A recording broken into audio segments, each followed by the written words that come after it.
Alright, it's Henry again, and as you can see, I've got a package today.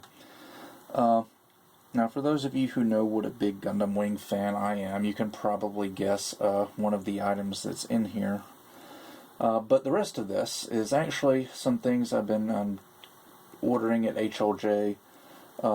Their little private warehouse program I've been taking advantage of. I actually like it. It's pretty nice. You can order kits here and there from time to time, and HLJ will hang on to them for you, and then you can just ship them all together in one big box, and that's why I have here one big box. I honestly didn't think it was going to be this big, but it was.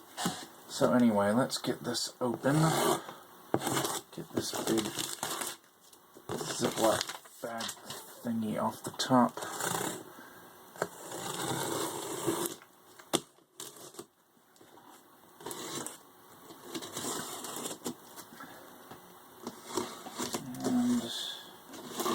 Alright, now we're in. As you can see, I have quite a bit of packing bubbles. Actually, a whole lot of packing bubbles. Like a really large amount of packing bubbles. I really think they could have used a much smaller box. What were they thinking? I don't know. Anyway, first is, you guessed it, Master Grade Wing Gundam Proto Zero EW. Very, very nice box art. That's one of the things I've been hearing pretty much right off the bat. Everybody says, oh, it has awesome box art. So anyway, this kit, everybody's seen just about every image that's been posted on this kit, because I think this has been a very highly anticipated release. I was originally planning to use SAL shipping and just ship this kit and the other kits in there via SAL, which usually takes about 2 weeks to get to my house from HLJ. I was going to do that intentionally to give myself a little bit more time to work on Pisces, but this box was so big that it was too big for the SAL service, so I had to ship it via either EMS or FedEx. FedEx is a little bit cheaper in this case. So, so much for extra time to work on Pisces. I'm still working on Pisces. I'm going to finish Pisces. In fact, I hope I can get that done in the next couple weeks. And then this guy will be my next project after Pisces. And then, sometime along the line, I'll move on to my next Oz Project kit. Anyway, next up, let's see, I guess we'll go with Gundam 1/100 scale high grade Shenlong Gundam. Now, this is not the first one of these I've had. In fact, I think this is only the second Shenlong Gundam I've had. I built one back in, I think, 2008, maybe? Right around the time I first started doing YouTube reviews, and I kind of fixed it up a little bit, removed a lot of the extraneous panel lines, painted the gold parts yellow, gave it some decals, way too many decals actually, and it looked okay. It had a spray can paint job. That was back in 2008, and it turned out okay. Not great, but okay. My plans for this guy is to do pretty much the same thing, except this time I want it to turn out great. So, I've really gotten a lot of experience with scratch building, especially with, I've come a long way with the joints aspect of it, and I think that's really starting to show on my more recent Oz Project kits, like the two Leos and Pisces, who I think the joints were done pretty darn well on. And that's basically what basically what I'm going to do with this guy. The same thing I did back in 2008, remove all the panel lines and give him a nice fancy paint job.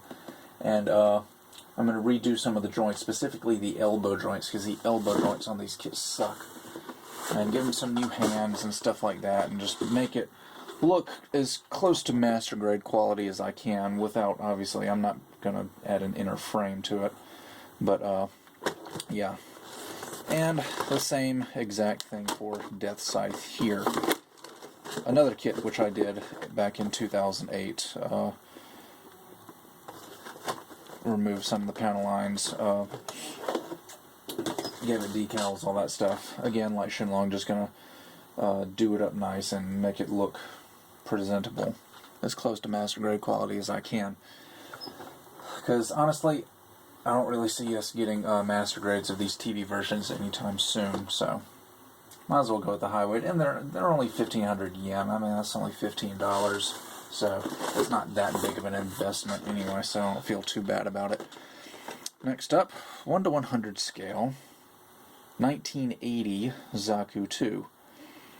Now, I have a lot of the 1 to 144 scale ones, which I've only done 4 of them, but I've been showing a lot of interest lately, not necessarily on YouTube, but like on Modelers G. I'll go on Modelers G and look at all the kits, and I really, really like when people take these old 80s kits and not necessarily modify them and make them fancy, but just give them really nice paint jobs and make them look really good.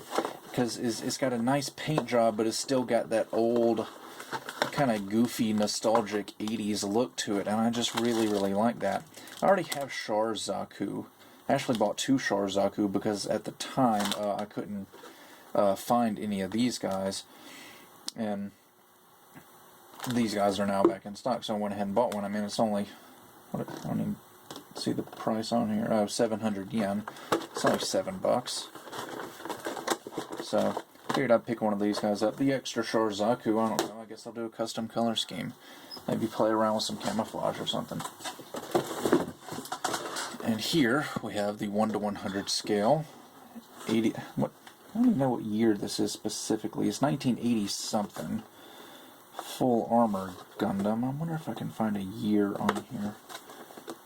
Because the original Mobile Suit Gundam series of model kits came out in 1980. I'm not sure about the MSV kits though. They were probably...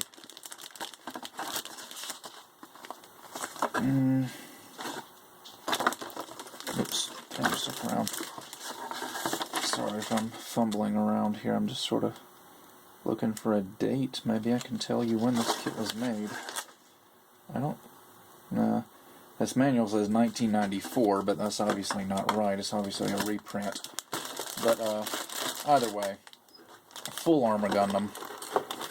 So,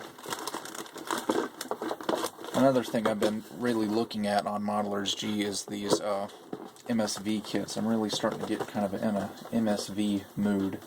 I think once I knock out some of these projects that I've got on my short list, I want to try some MSV stuff. So, next up, model kit-wise, Macross, not Gundam, but one of my favorite mecha series. I actually liked Macross long before I ever even knew what Gundam was. It's the 172 scale VF-1S Strike Batroid, specifically in Roy Foker's colors, but honestly you could probably paint it in whatever color scheme you wanted. Let's see if my camera will focus on these images. Maybe, maybe not. There we go. So yeah, very, very nice looking model kits. These Hasegawas. Some of you may be asking why I would get the Hasegawa kit. Because this doesn't transform. Also, the other kit in here, 172 scale VF1, this actually comes with the parts to build the S, A, or J.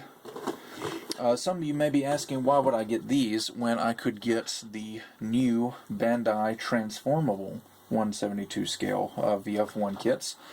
Well, to be perfectly honest, the more reviews I watch of those new Bandai Transformable kits, the less I want them, because, man, they look really complex and really fragile and really finicky, and the more I see of them, the less I want to do with them.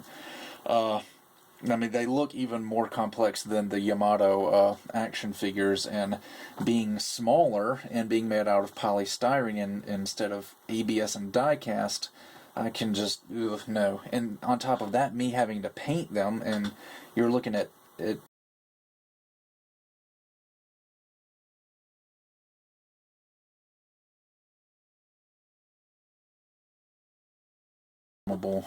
Hasegawa kits, and honestly, I actually think the Hasegawa kits look better than the Bandai kits anyway in Batroid mode, well, and in fighter mode. The only disadvantage is they don't transform.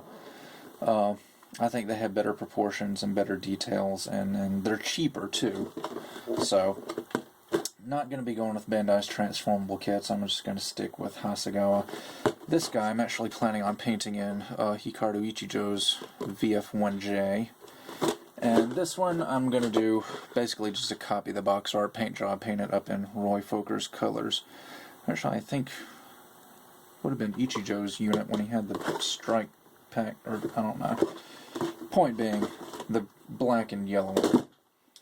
Got two more little items in here, not model kits, but just two little things. I've got some springs.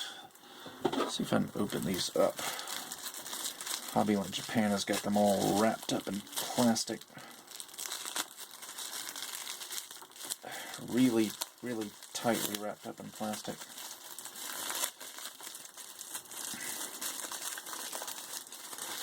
There we go. Anyway, 3 packs of 2mm springs, and these are just for a model kit that I've got in my backlog that will remain anonymous for now, but the only hint you get is that it's going to have a lot of springs on it. And the very last item is this thing. This is basically a big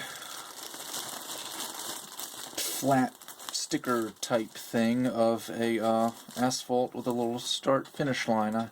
I have one and only one car model kit in my collection, and I figured this would be really nice to put on the display base. So basically just cut that out there and stick this onto the display base, and it looks like a start finish line. So that about does it for this I Got a Package Today video. Quite a bit of stuff. Like I said, this is stuff I've been accumulating in the Hobbylink Japan private warehouse for about 2 months now. And my next kit after I finish Pisces will be the Wing Gundam Proto Zero. So with that, I'll see you guys next time.